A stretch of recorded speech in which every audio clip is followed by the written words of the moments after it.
Hi, I'm Richard Karn, and you may have seen me on TV talking about the world's #1 expandable garden hose. Well, the brand new Pocket Hose Copperhead with Pocket Pivot is here, and it's a total game changer. Old-fashioned hoses get kinks and creases at the spigot, but the Copperhead's Pocket Pivot swivels 360 degrees for full water flow and freedom to water with ease all around your home. When you're all done, this rust-proof anti-burst hose shrinks back down to pocket size for effortless handling and tidy storage. Plus, your super light and ultra-durable Pocket Hose Copperhead is backed with a 10-year warranty. What could be better than that? I'll tell you what, an exciting exclusive offer just for you. For a limited time, you can get a free Pocket Pivot and their 10-pattern sprayer with the purchase of any size Copperhead hose. Just text WATER to 64,000. That's WATER to 64,000 for your 2 free gifts with purchase. WATER to 64,000. By texting 64,000, you agree to receive recurring automated marketing messages from Pocket Hose. Message and data rates may apply. No purchase required. Terms apply. Available at pockethose.com/terms.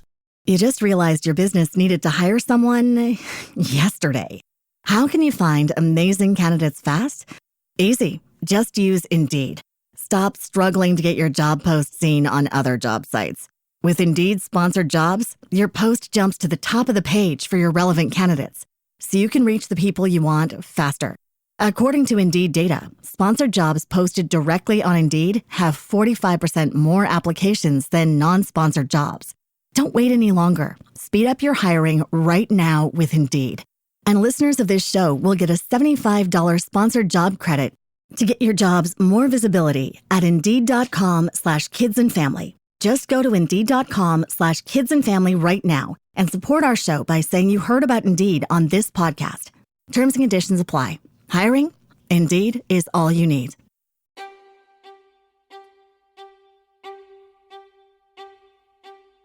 Are you fed up with the corporate bullshit holding you back? Welcome to Invest in Yourself, the digital entrepreneur podcast, the ultimate launchpad for entrepreneurs ready to seize control and unleash their creative genius. Hosted by Phil Better, the Podcast Mogul. Each week he's breaking the chains of conventional work with bold strategies, raw insights, and inspiring success stories from the digital entrepreneurs who took the risk and invested in themselves. This is your call to arms. Invest in yourself.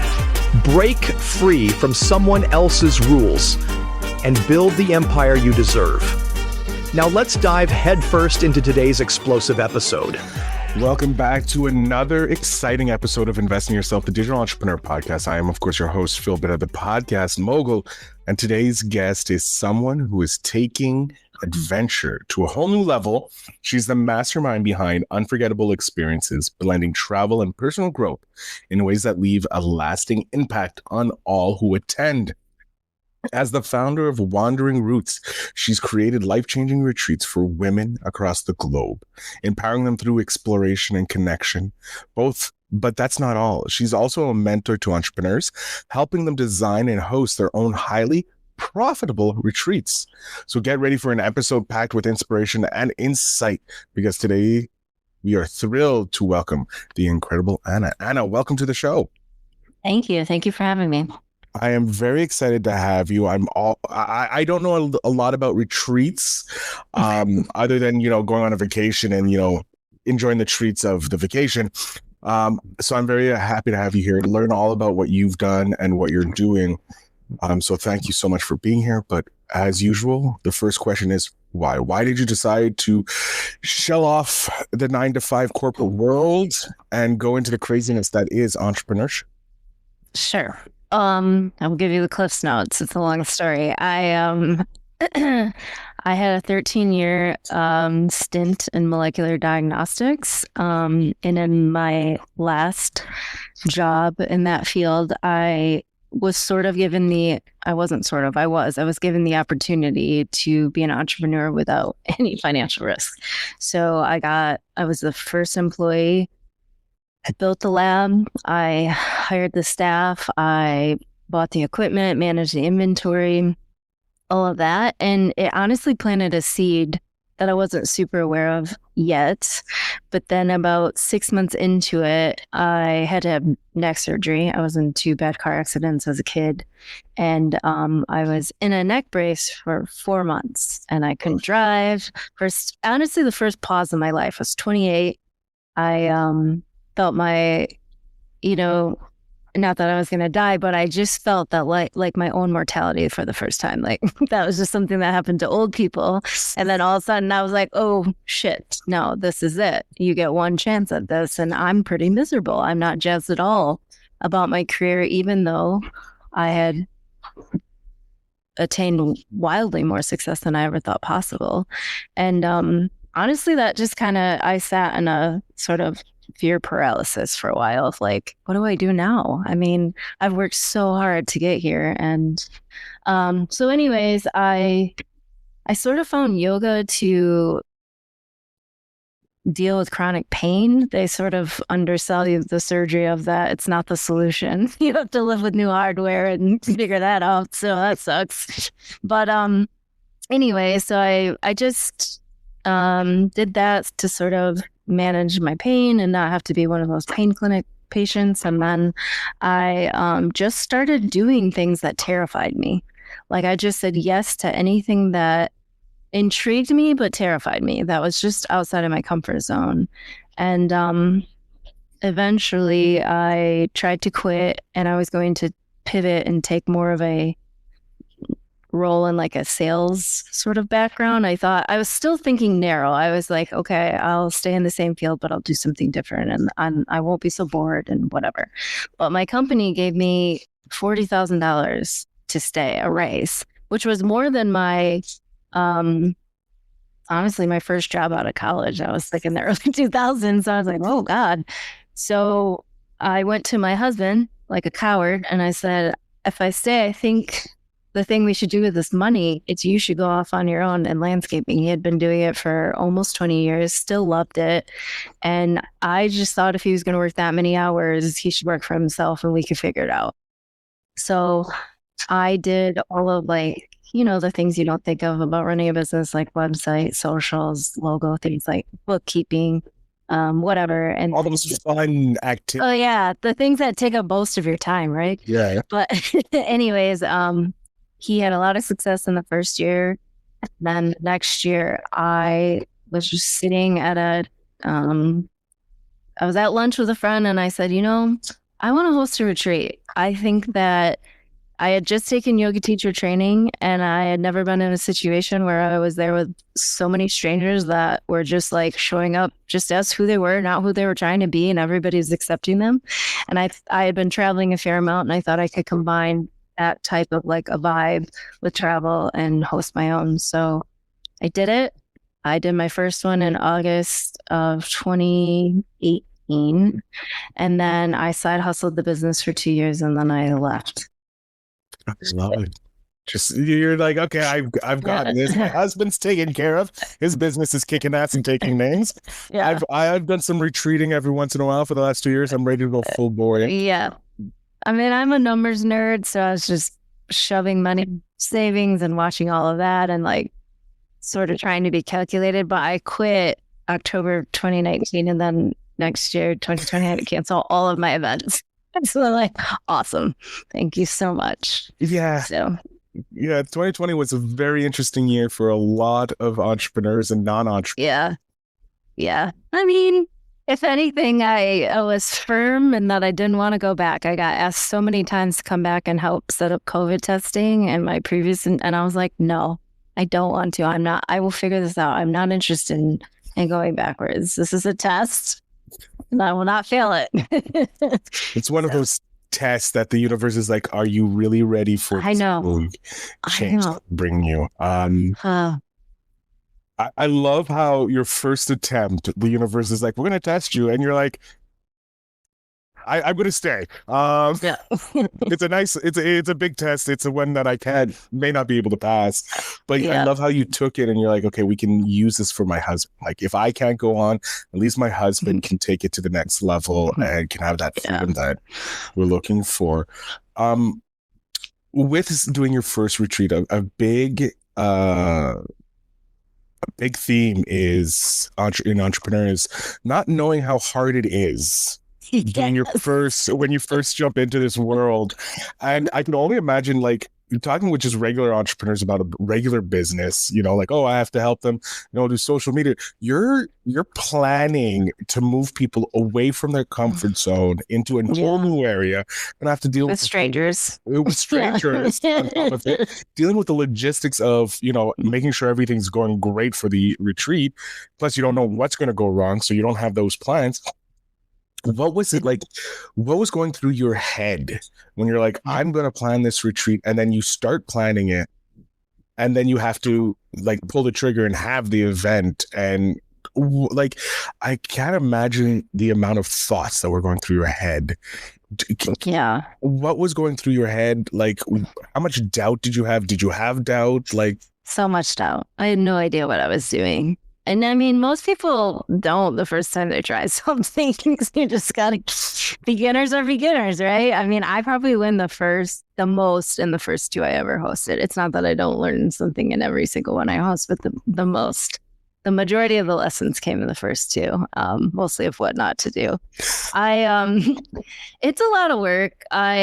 Now, with planning other entrepreneurs, like the 2 biggest things I always tell people is it's a marathon, not a sprint. So like you have to have downtime too. You can't, most people don't sign up for a 12-hour shift.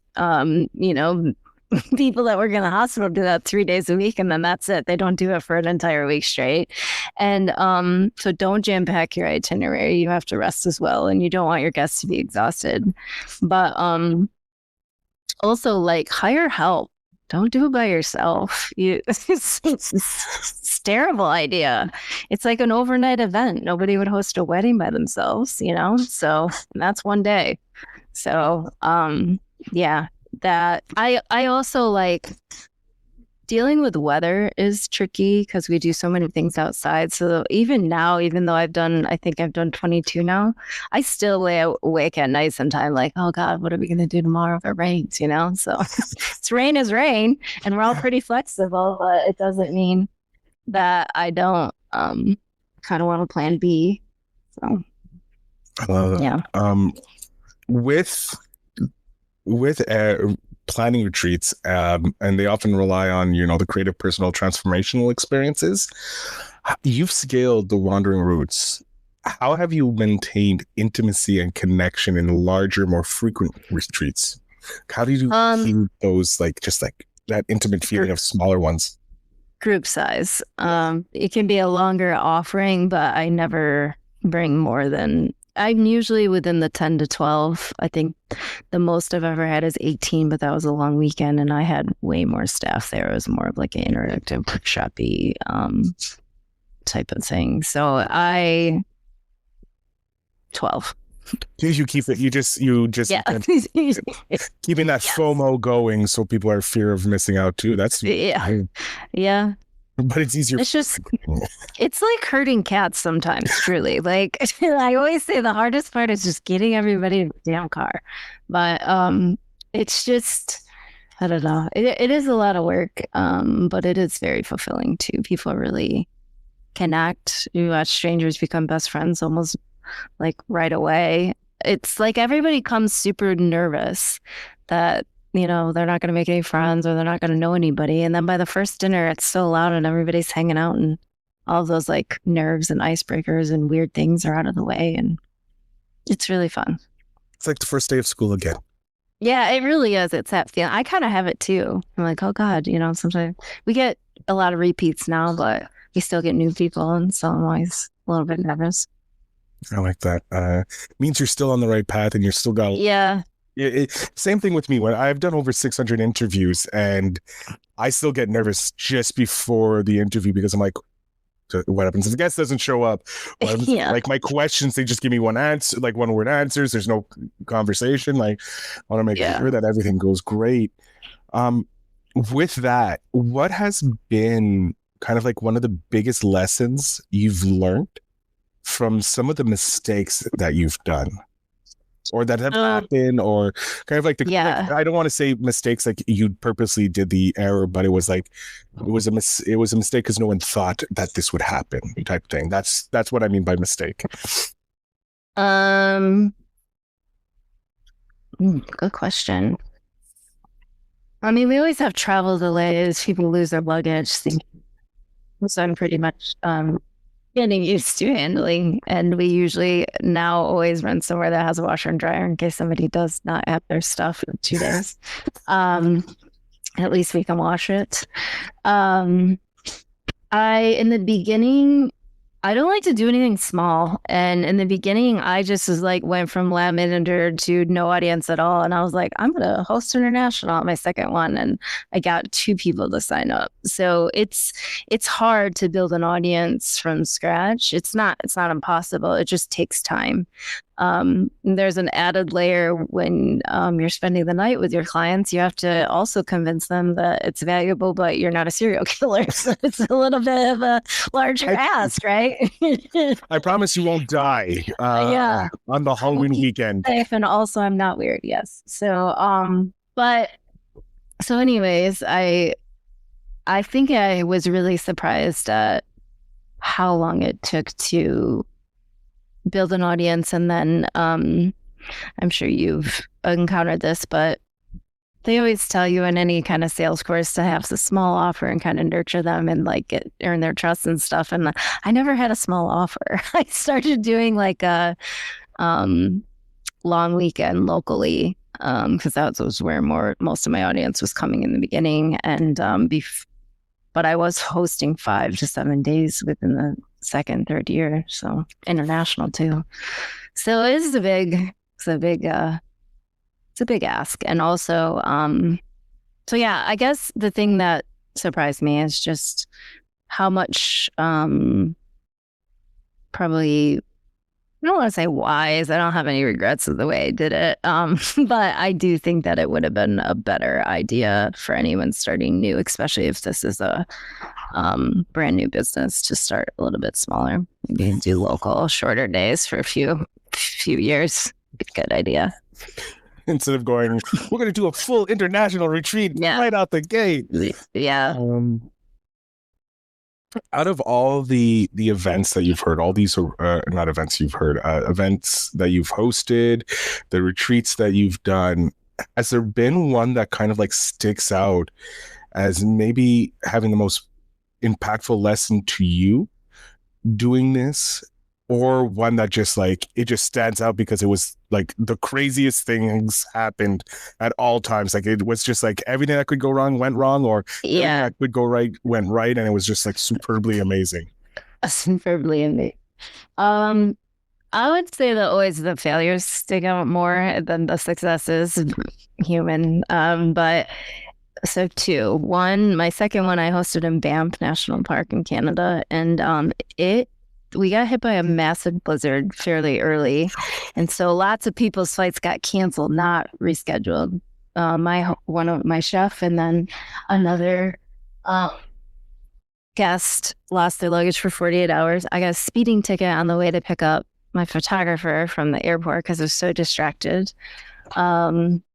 Just so much shit. And I had to almost just change the entire itinerary. Some of the trails were too icy and like some of the roads were closed, like whatever.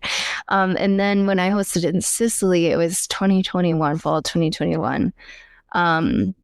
We covered too much ground. I wanted to show everybody everything. And ever since then, I've hired drivers. It's just too much. I don't have any, first of all, I can't multitask when I'm driving.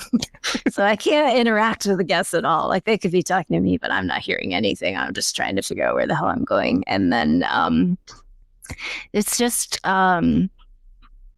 it's a night, especially if we have maybe an hour one way, it's a nice opportunity to be able to connect one-on-one with guests. And those moments are not fleeting, but they are sort of precious because there are 12 people in one meet, and I like to take time to interact with everybody one-on-one. So anyways, I now hire a driver so that I have the opportunity and I'm not always just on a different capacity. Getting to the excursion and figuring that out is enough work than having to be there as well. So. Plus, you don't have to worry about getting speeding tickets anymore. No, exactly. God, I think I was a race car driver in a past life. I just have such a hard time not speeding. That heavy foot. It's terrible. It's fine. It's our little secret. No one needs to know. Okay. It's only going out to about. You're going to edit this out. Yeah. Okay. Oh, of course. Of course. Yeah. I love that. I love how each iteration of your retreats, you learn something, you improve upon it. It's like you're investing in yourself. And I'm curious, what do you do to invest in yourself to make sure that you're always showing up as the best version of yourself? So a couple of years ago, I decided I should be a guest on a retreat. If I'm preaching to everybody to like take care of themselves and invest in themselves, then maybe I shouldn't be such a hypocrite. So you could go on one last fall, and I went on one this year. This one was a shorter one. It was more for professional development, sort of businessy. But I still like to, first of all, I never like the host to know that I'm a host. I don't, it's like going to a yoga class and like knowing that there's teachers in your class. Like the more you do it, the more you're like, oh, those are the easiest people to teach. There is no pressure and there's no judgment because they've been in your shoes. But I think with new hosts or teachers, they're always like, oh God, she's just watching me. And I'm like, no, I'm like the most graceful client you have here. Or gracious. I've been in your shoes. So anyways, but I also don't want to talk shop. I just want to be a guest, and not there to steal ideas. I'm just there to sort of be in the other side of the coin, right? Be in my guest shoes and remember that it is a little nerve-wracking, and but also remember why I do it. So that would probably be the biggest way. I still invest. I think the most financial energy I've put into this business is always marketing. It's the thing it's not the thing I can't figure it out. It's the thing that I feel the least confident in. Just coming from a very corporate world, even though I worked for a lot of startups and I always wore a lot of hats, that definitely made me a troubleshooter and flexible and willing to learn things. But marketing is like this beast. Sometimes what works won't repeat and work again. And like from a data side of things, oh, stupid, so. Yeah, you have a scientific background, so it's like the hypothesis, we've proved it once, we need to prove it again. It's not working. What's going on? This doesn't make sense. No.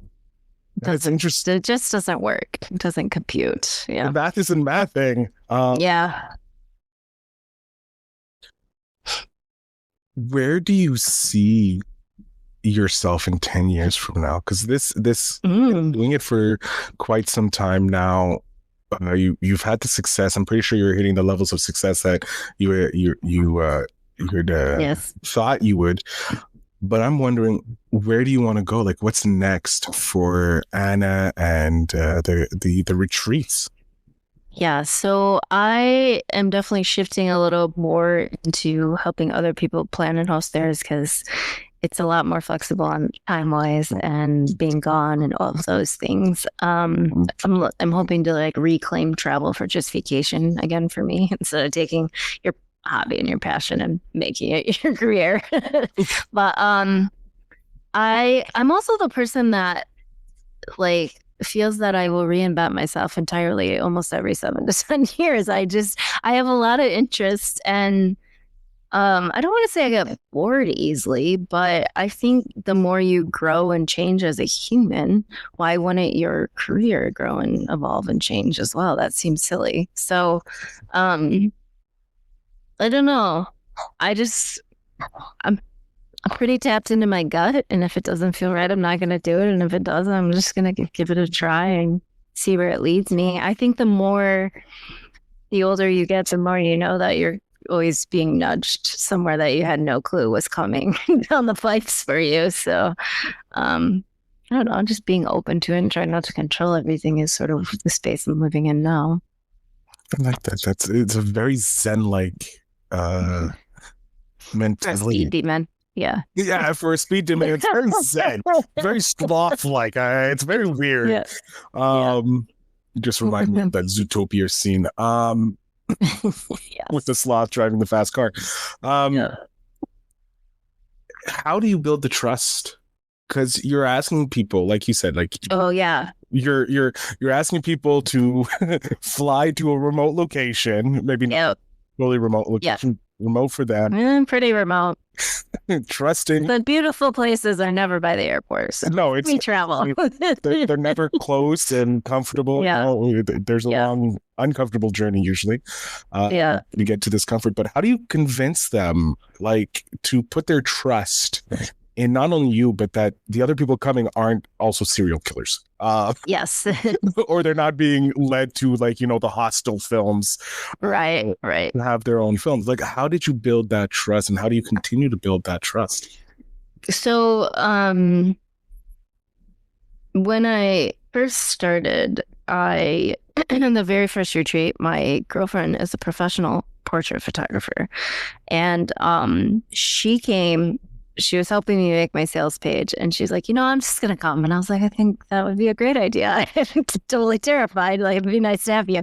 And initially we pitched it as, if people really wanted to unwind, and disconnect from their phone and everything, if you still were going to some beautiful places, you want your picture taken, she'll take it for you. And it also was a way for me to build some content that wasn't just stock photos in the beginning.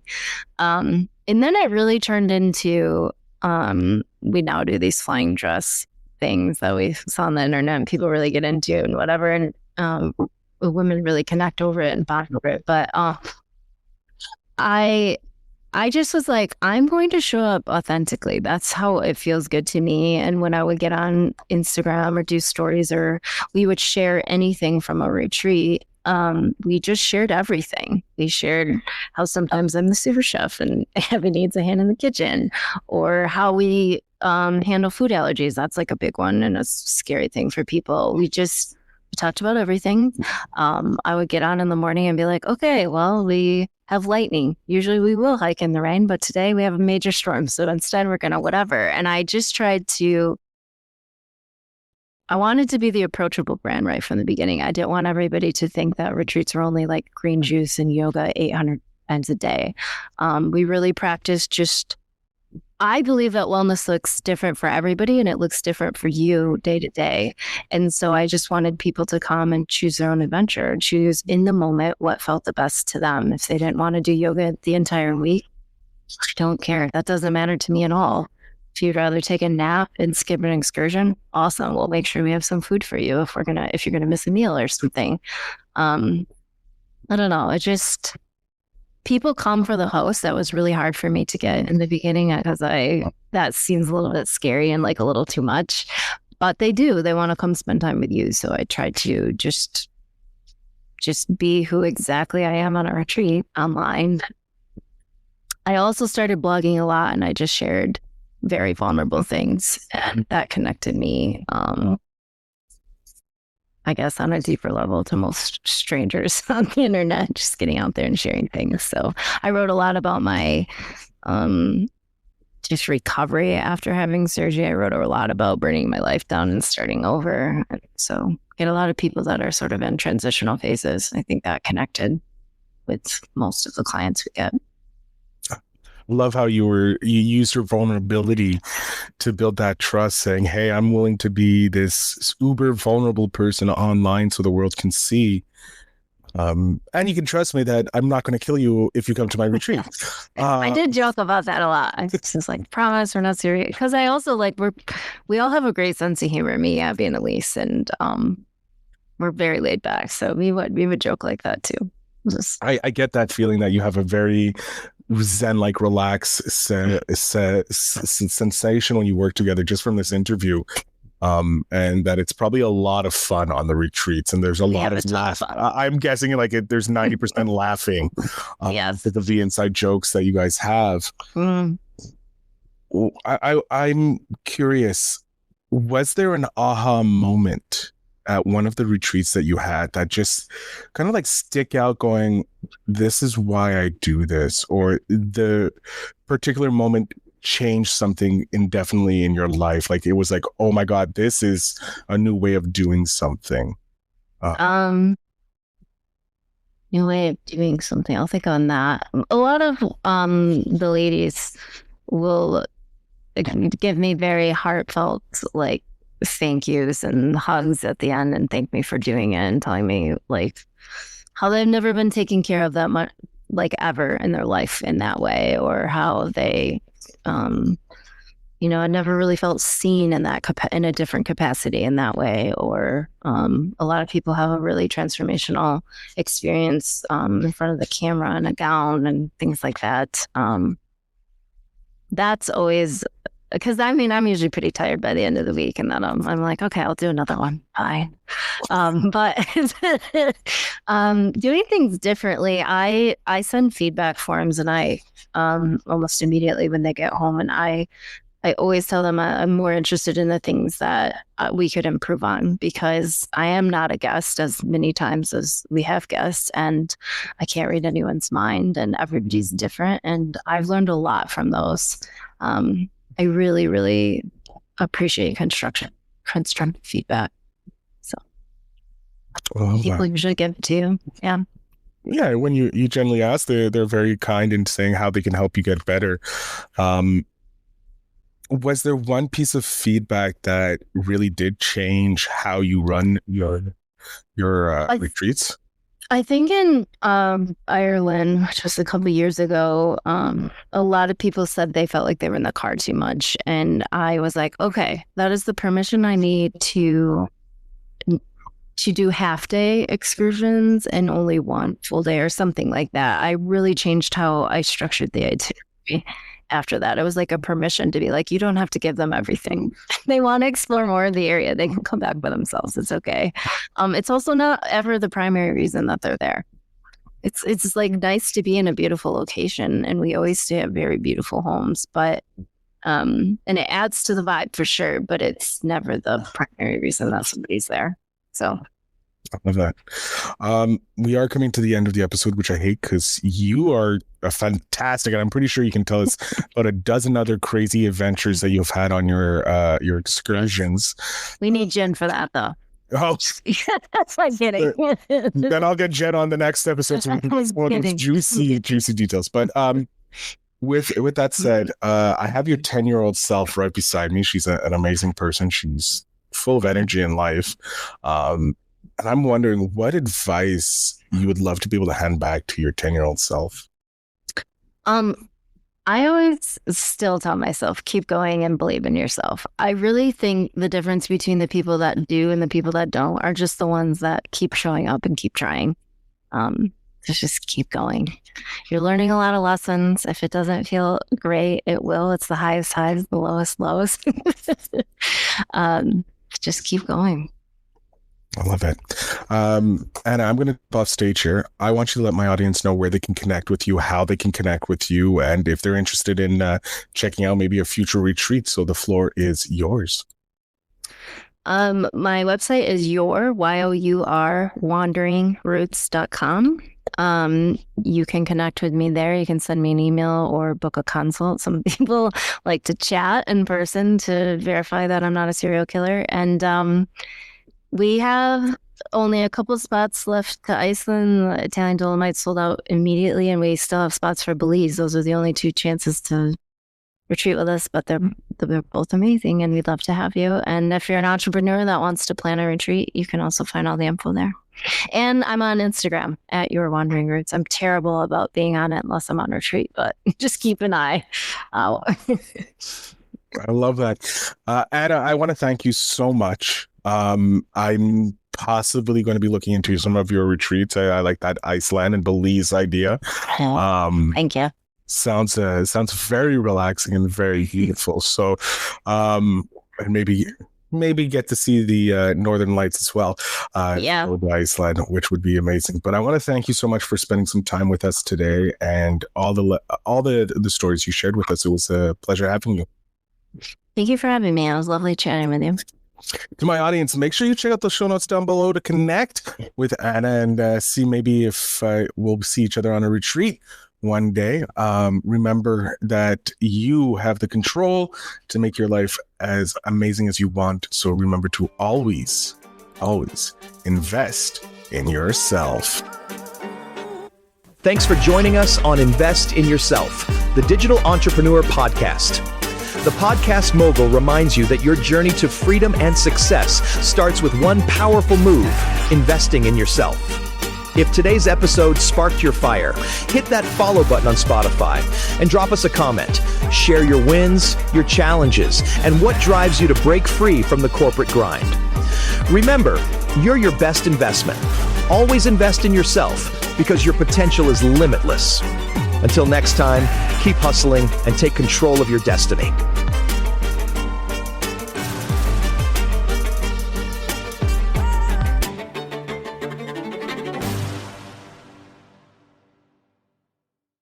You just realized your business needed to hire someone yesterday. How can you find amazing candidates fast? Easy. Just use Indeed. Stop struggling to get your job post seen on other job sites. With Indeed sponsored jobs, your post jumps to the top of the page for your relevant candidates, so you can reach the people you want faster. According to Indeed data, sponsored jobs posted directly on Indeed have 45% more applications than non-sponsored jobs. Don't wait any longer. Speed up your hiring right now with Indeed. And listeners of this show will get a $75 sponsored job credit to get your jobs more visibility at Indeed.com/kidsandfamily. Just go to Indeed.com/kidsandfamily right now and support our show by saying you heard about Indeed on this podcast. Terms and conditions apply. Hiring? Indeed is all you need.